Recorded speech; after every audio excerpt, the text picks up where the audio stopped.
Hello. Hello, Raquel. Hi, nice to meet you. Yeah, we are waiting. Our colleague Alex will come now. 1 minute, please. Perfect. Thank you so much.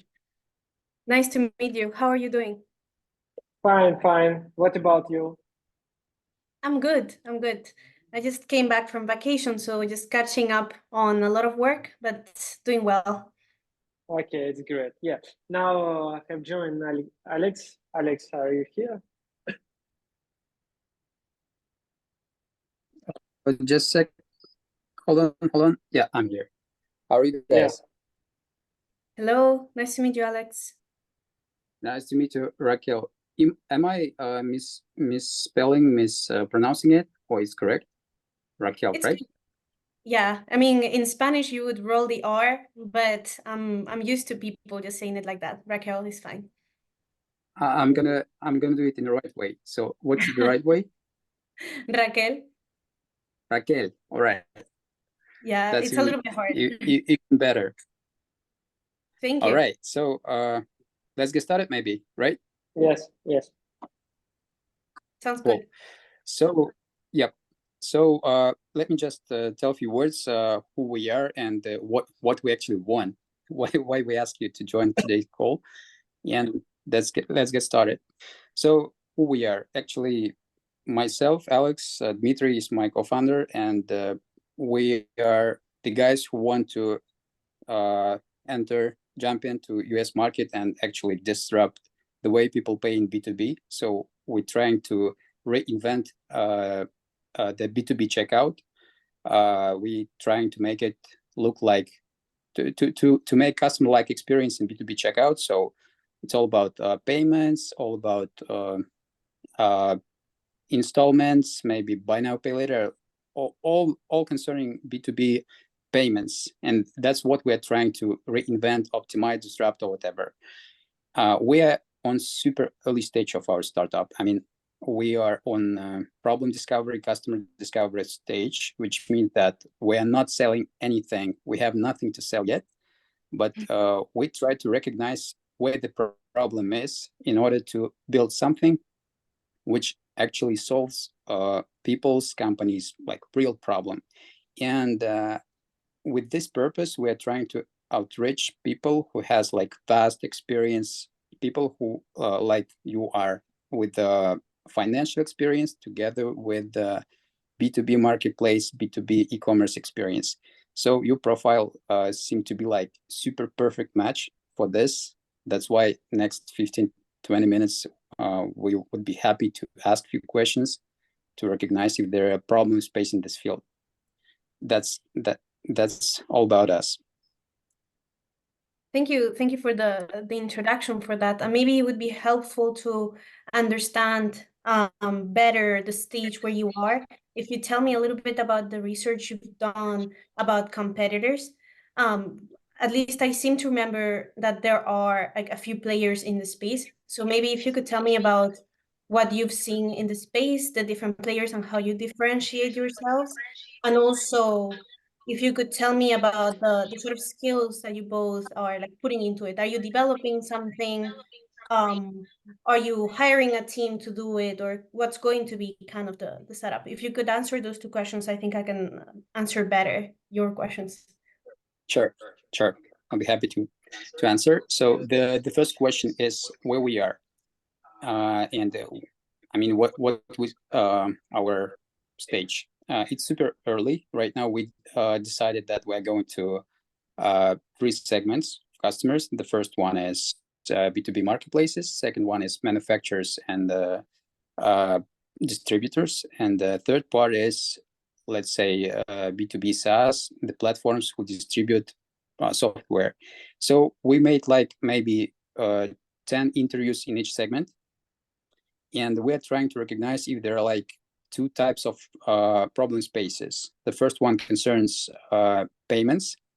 I mean, we're targeting US market.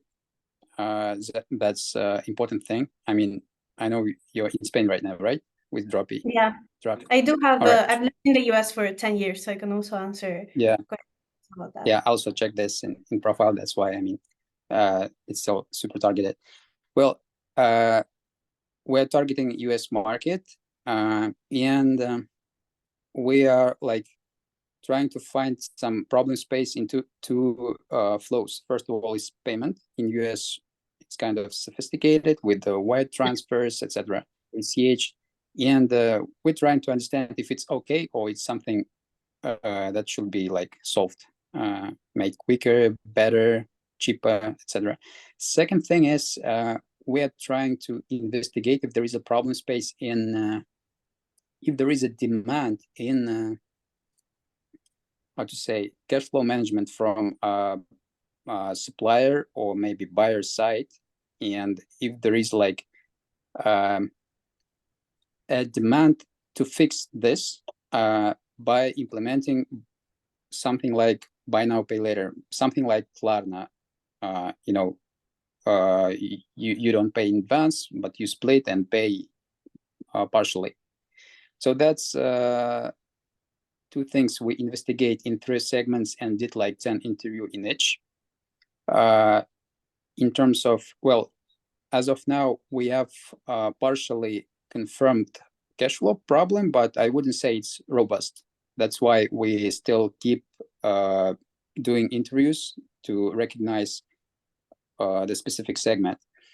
Well, in terms of second question, what we have, I mean, we have like really, how to say, I mean, we have development team, we have expertise in finance in other markets, not in US. Dmitry already did similar product for Africa and actually exited his startup. I mean, he sold it. And we have like product development and financial expertise not in US market. And yeah, that's all we have. So what is the timeline that you expect to have?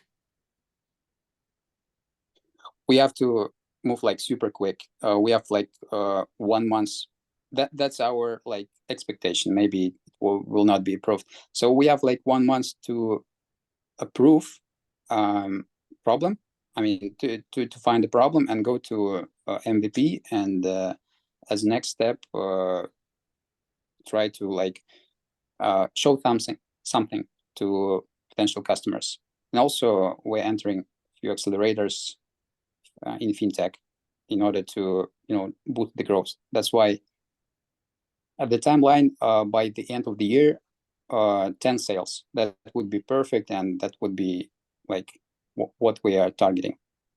And maybe my last 2 questions, and then I will open the stage for you. Sure. One is, where do you think you're positioned within the competitor space? Because I know that there are some other B2B providers for buy now, pay later, like Billy, for example. Like, how do you position yourself compared to them? And why do you think you could like find a niche in this space? So that's well, one question. I actually missed this in the previous question. Billy and Get Balance, Mondo. I mean, we have a bunch of guys who are doing pretty much similar things. Well, I mean, we have some thoughts what could be done better, and trying to get an approval from the market if there is like such demand. I mean, all the thoughts are just it's not confirmed, it's just our ideas, not more than that. But in general, we think that buy now, pay later can be done faster, like super instant. And the cost of money, the cost of capital should be replaced to the one who buys rather than the one who sells. That will probably make the transaction not even cheap, but free for the seller side, for the one who buys, for the customer. So all the risk should be put to supplier. That's our thought. I mean, even with transactions, ACH also takes some commission, and we're thinking maybe if we put again this cost of payment to supplier rather than to buyer, it will make I mean, our hypothesis is that in marketplace, the main person in this sequence, in this process, is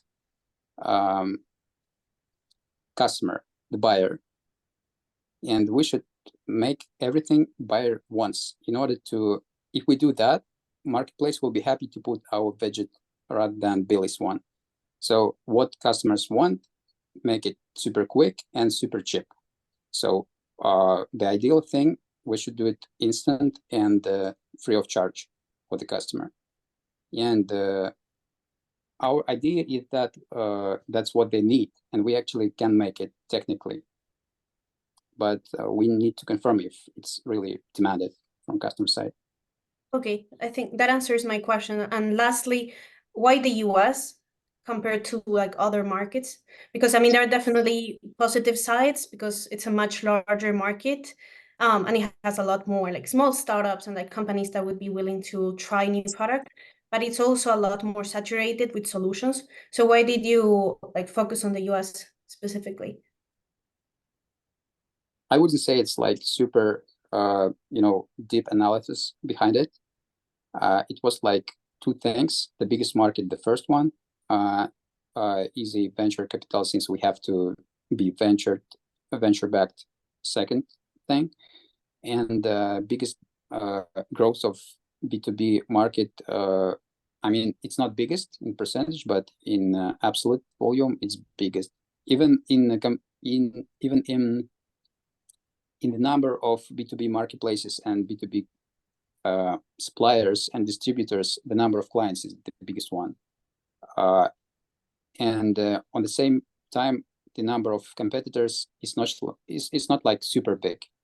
I mean, there are some strong companies, but still seem that US has more space for it. And also it's kind of, I mean, the system companies used to pay there is kind of outdated there. I mean, with those mail checks and ICH, and also they have open banking, which makes things easier. That's the collection of our thoughts. I mean, maybe it's not like super right decision and we can switch it later, but right now that's what we're targeting.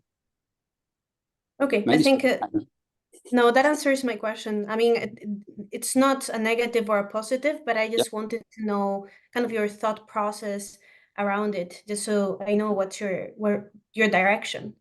Yep. Yeah, happy to answer any questions. Definitely a lot more questions came up to my mind after you told me this, but I want to open also the stage for you to ask me.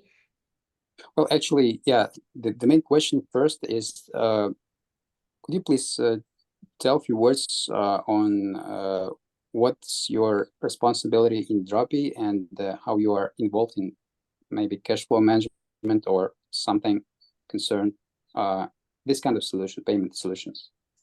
Yeah, so right now at Droppy, I'm the all-around finance person, and I'm also the chief of staff. So when I joined, they just received financial backing from VC. So my job was mainly deploying those funds to develop the marketplace, set up like a financial operations system so we can easily like communicate financially with our suppliers, with our customers, and with all our investors, with our stakeholders, and just keep control of everything in once. And also I take care of investor relations, so preparing materials and stuff for board meetings and for like investor presentations, that sort of thing. And overall, I'm also chief of staff, like I mentioned, so I do everything related to crafting company policies, governance, legal, a lot of stuff. Wow, that's impressive. I mean, that's quite strategic role. And for Droppy, you are what customer segment? I mean, main customer segment maybe you can define for Droppy from both sides, who your customers are, who your suppliers are, what they like portrait person of those two parts. So concretely for us, we have more traditional customer base. So they're usually a little bit more against new solutions, but that's precisely why it's a good space, because there's not a lot of technology adopted yet. So there's a lot to be adopted. And it's the industrial space. So people who purchase industrial products, industrial supplies, MRO products, that sort of thing. Usually it has been a really traditional market in which people just follow a really specific process for procuring those products. And we're now introducing a more online, easier version of that procurement process. So I would characterize them as being more traditional, but also a lot more open to new solutions since they haven't had any solution for the space in the past. I see. And how big they are? I mean, the business volume for each side, is it like SME or enterprises or mixed? It's SME mostly, but we also target some enterprises. Right now, the thing with big enterprises is that they usually have a lot more structured processes and teams. So it's a lot harder to change the way they see like their payments, their cash flow, their product procurement, just because they have huge corporate structures created around a certain process. So it's really hard to change that. So SMEs are usually our main target. Those are more willing to experiment in general. Yeah, I see. Well, switching to marketplace, I mean, to other new kind of procurement process seemed to be quite a hard thing, I mean, in terms of processes. So why they decided to switch from traditional procurement process to digitalized one, to your platform? And what the reason behind it, what the value for them, what do you think? The pricing, I think it's an important part. Usually there are like intermediaries that take care of procurement and usually take like a 40% cut or something like that. And I would say our cut as a marketplace is like less than half or around half of what a normal intermediary would take. So the pricing is usually more attractive. And also we have like the only big database of industrial products in Europe. There's no other place where you can see online all the industrial products that are available in Europe. If you want to know these products, you have to ask a procurer and they will tell you some prices and they won't have all the products. So those are the two main things. You have all the data from Europe available to you, and also the pricing is usually cheaper. Those are the two main value propositions. And also we have like supplier dashboard where they can see everything that they've spent. They can reorder the same products. And that's usually something that used to be handled through email or through a phone call, not through like an online dashboard. I see. Well, for both sides, let's start with the customers. Would you say that for your typical customer, Trapi is the main procurement channel? I mean, the main place where they go and find what they need in terms of, the product they need. I mean, is it the main procurement channel, or they have like a bunch of them, including traditional ones? So I think most companies just have a lot of different procurement needs, and we focus on industrial products. So I would say a lot of companies, like, we don't have products that they need just because they're not industrial. Maybe they're looking for, I don't know, some construction materials. We don't have construction materials, for example. So I wouldn't say we are the main one overall, but we are, for many of them, the main one for industrial products. So within our category, we are the main one, especially for smaller businesses. Larger businesses usually diversify their suppliers more, or their like sourcing channels more, just so they can de-risk their operations. So for smaller businesses, they usually rely quite on us. Bigger businesses de-risk their operations by like having different sourcing channels. I see. And from the other side, from supplier side, also, they probably have like several distribution channel, including maybe intermediaries, I don't know, like distributors, whatever, right? Wholesalers. And also you're one more distribution channel for them, or you're the main one. So how you work with suppliers? So we work with really big brands. So we're definitely not like their main distribution channel.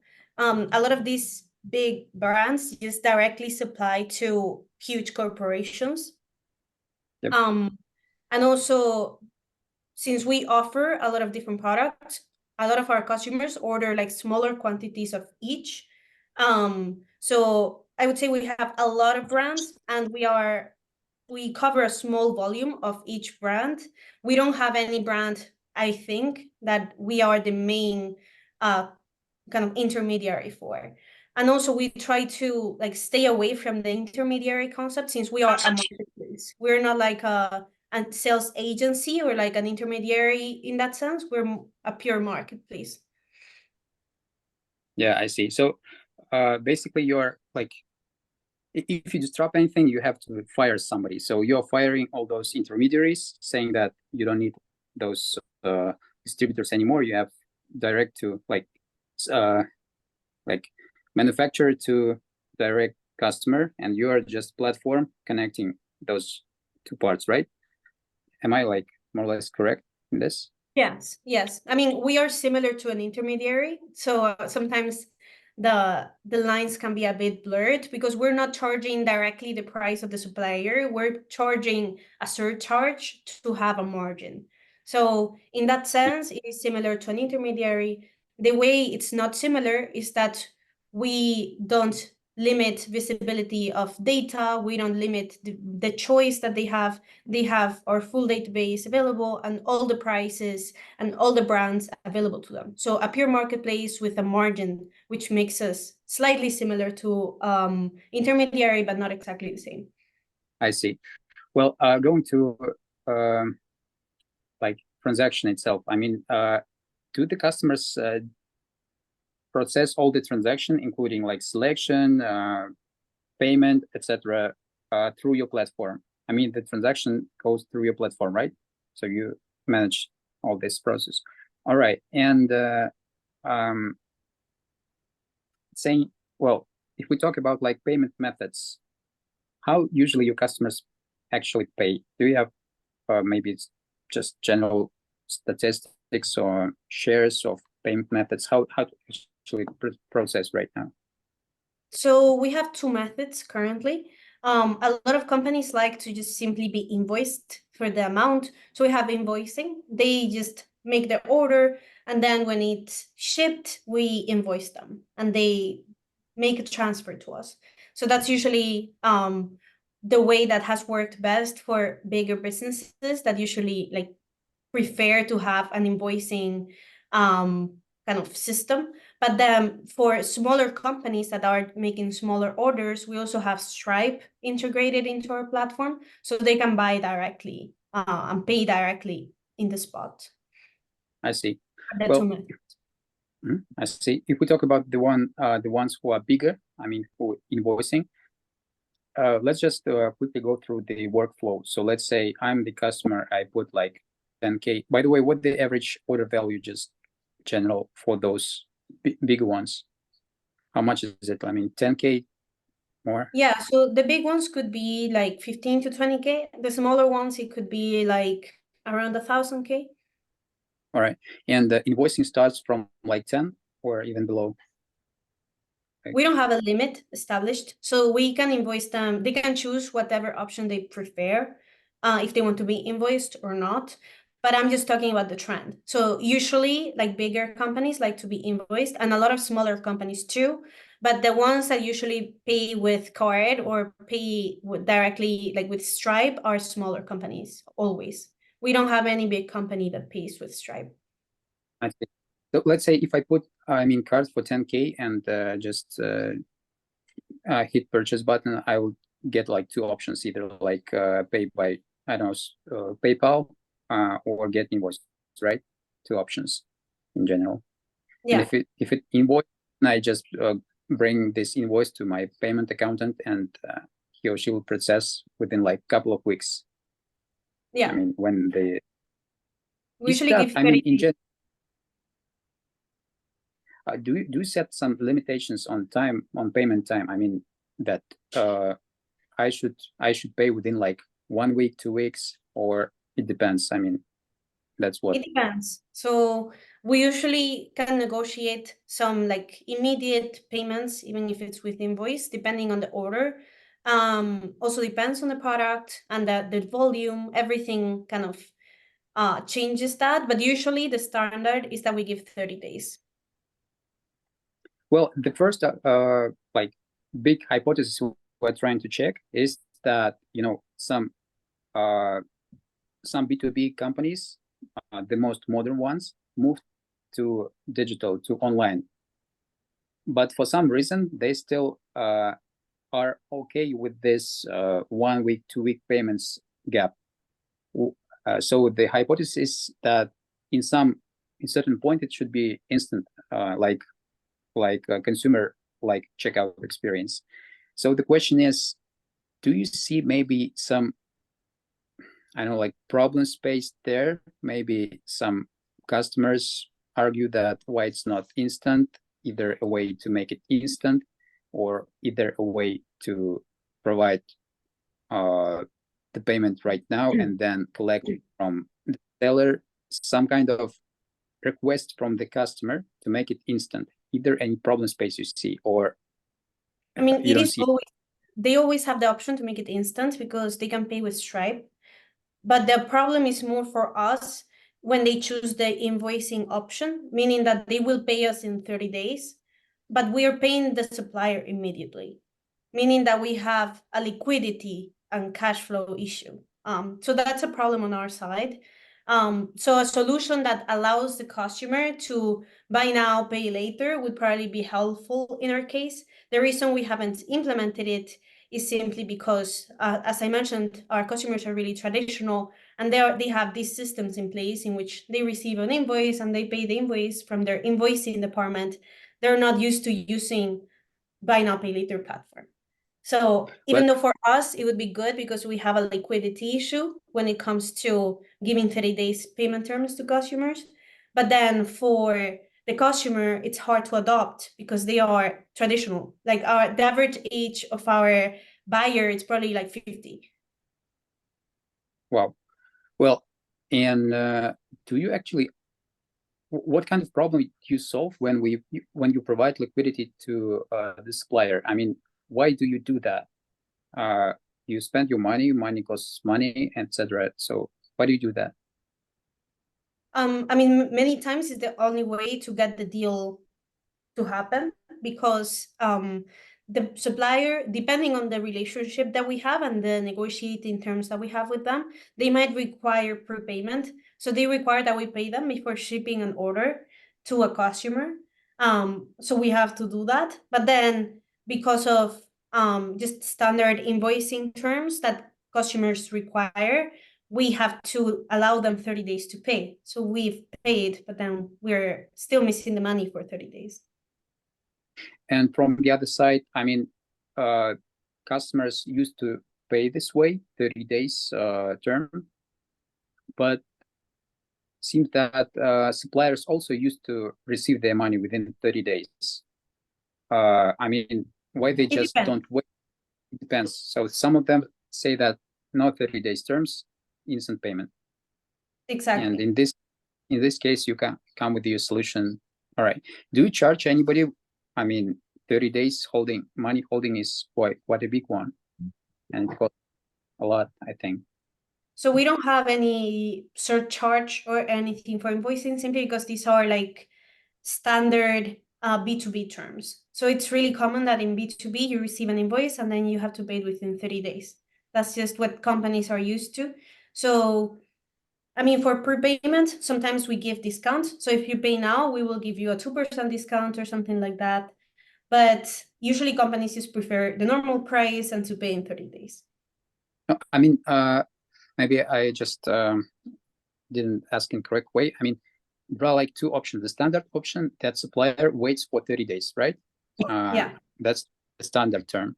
But you offer instant payment to the supplier. You say, we will pay you right now.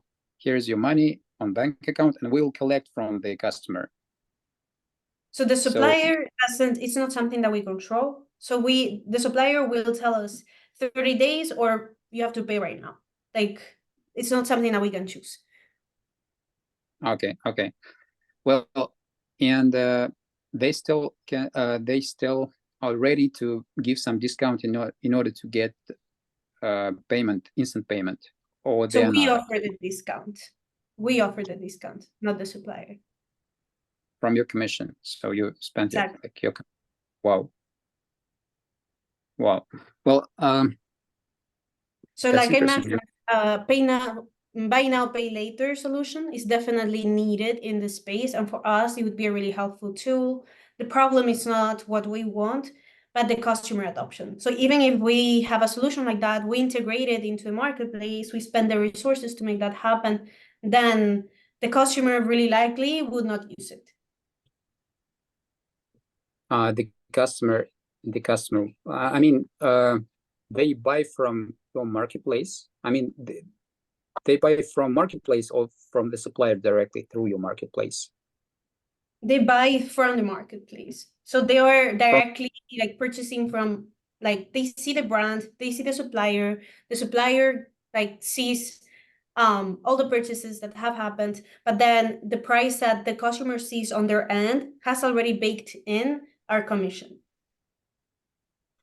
Well, I'm just trying to understand what is the customer adoption where we are like talking about. Let's say in buy now, pay later, they're like, if there is a buy now, pay later, we just, let's say, change the payment account. I mean, the account where customer should pay, and we just split this one invoice to like 5 invoices and just send them like one invoice in a month. Seems that it's not like a big change in the flow. All right, I mean, I just assume. Well, let me ask you a few more questions about. Yeah, I mean, I have a meeting that started 3 minutes ago. Sorry. So Oh, I'm sorry. gonna leave, but I would be happy to continue this conversation whenever you want. I'm always happy to jump on a call and give you any advice or answer any questions that you want. So, I mean, we can catch up at another time if you want. You can send me a message. Yeah, thanks a lot for your time. So let us collect the more specific question and think about what you just said, analyze it, and come back. I really appreciate. Thanks, and have a good time. Thank you. Thank Yeah, you. thank you. Like I mentioned, like whenever you're ready to chat again, just send me a message, and maybe this week or the upcoming week we can find a time to just have a conversation like this again. Okay, Great. thank you. That's really appreciated. Of Thanks course. a lot.